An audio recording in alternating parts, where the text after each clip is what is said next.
Buongiorno, buongiorno, buongiorno. Oggi mi trovo in uno dei nostri orti, in Sortomano per la precisione. Sentite? Qui gli uccellini si divertono a rincorrersi, sono meravigliosi.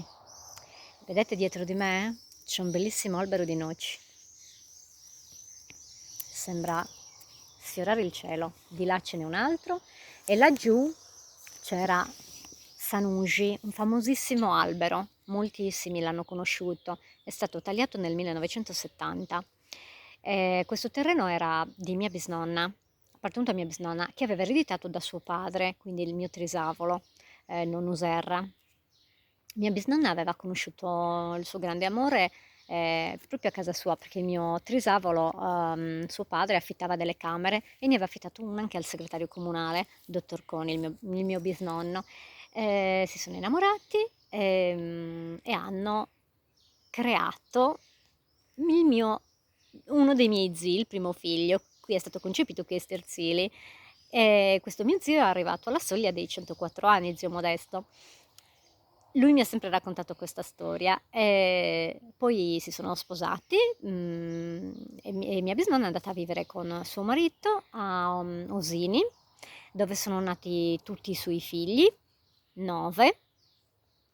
E mio bisnonno, dal comune di Estersili si è trasferito al comune di Ulassai. Purtroppo nel 1931 si è ammalato di tifo, e in brevissimo tempo è morto, lasciando il figlio maggiore di 16 anni, appunto questo che siamo adesso, che è arrivato alla soglia dei 104 anni, e zia Iole che, grazie a Dio, è ancora viva, tra qualche giorno compirà i 92 anni.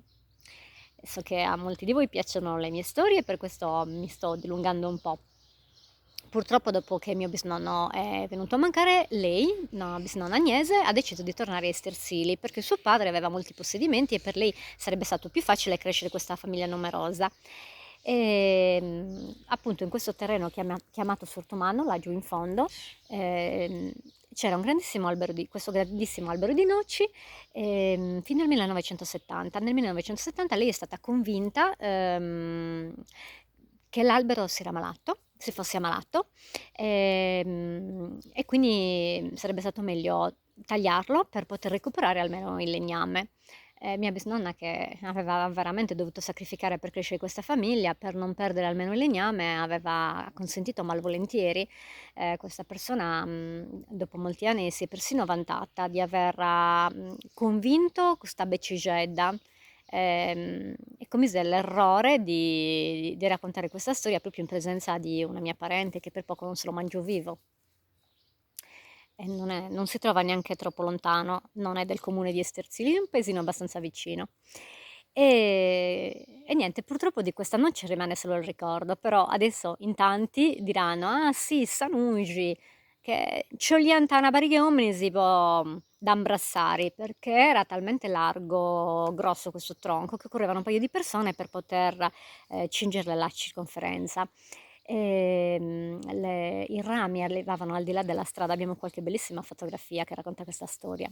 Oggi è il 24 giugno, San Giovanni Battista, e sono venuta qua per raccogliere le noci per preparare il nocino.